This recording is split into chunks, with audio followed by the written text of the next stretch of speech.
Maharashtra live मध्ये आपल्या सगळ्यांचं पुन्हा एकदा स्वागत। लोकसभा निवडणुकीत भाजपकडून काही काँग्रेस उमेदवारांना अर्थसहाय्य करत असल्याचा गंभीर आरोप दिल्लीच्या मुख्यमंत्री आतिशी मार्लेना यांनी केला। काँग्रेस उमेदवार संदीप दीक्षित, फरहाद सुरी यांना कोट्यवधींचा निधी दिल्याचा दावाही आतिशींनी केला। या संपूर्ण प्रकरणासंदर्भात काँग्रेसने अजय माकन यांच्यावर कारवाई करावी यासाठी आपने 24 तासांचा अल्टिमेटम दिलाय। अजय माकन यांच्यावर कारवाई करा, अन्यथा इंडिया आघाडीतील इतर घटकांशीही चर्चा केली जाईल आणि काँग्रेसची हकालपट्टी करण्याची मागणी केली जाईल, असा थेट इशारा आम आदमी पक्षाने दिला आहे।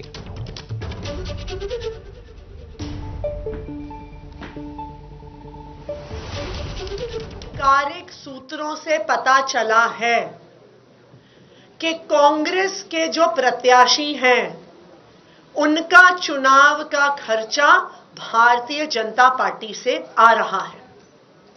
भारतीय जनता पार्टी कांग्रेस के प्रत्याशियों की फंडिंग कर रही है। इसमें प्रमुख संदीप दीक्षित जी हैं, जिनको भारतीय जनता पार्टी से ऐसा सुनने में आया है कि फंड मिल रहा है। इनमें प्रमुख फरहाद सूरी हैं, जो जंगपुरा से चुनाव लड़ रहे हैं और सुनने में आया है कि उनको भारतीय जनता पार्टी से करोड़ों में फंड आ रहा है। आपण याबद्दलचे अपडेट जाणून घेऊयात। तर सोमेश कोलगे आपल्या सोबत आहे। सोमेश, अतिशय गंभीर आरोप असा दिल्लीच्या मुख्यमंत्र्यांनी केलेला आहे आणि स्वाभाविकच यामध्ये त्यांनी काँग्रेससह भाजपला देखील निशाण्यावर घेतलेले आहे। या सगळ्याबाबत भाजपची आणि काँग्रेसची काही प्रतिक्रिया कळू शकली आहे?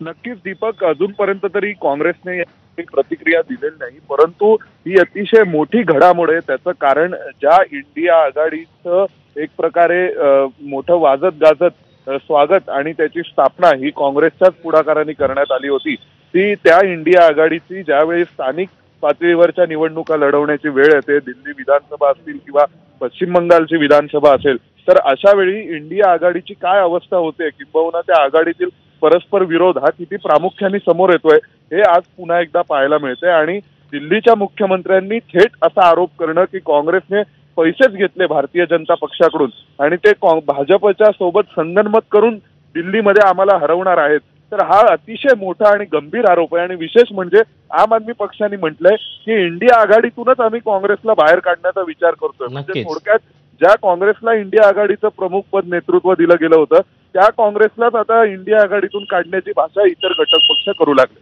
दीपक, त्यामुळे स्वाभाविकच आगामी दिल्ली विधानसभा निवडणुकांच्या पार्श्वभूमीवर आणखी कुठल्या घडामोडी घडतायत पाहणं महत्त्वाचं असेल। सोमेश, धन्यवाद दिलेल्या माहितीबद्दल। राष्ट्रीय स्वयंसेवक संघाचे सरसंघचालक मोहन भागवतांच्या भूमिकेच्या विरुद्ध संघाशी संबंधित नियतकालिक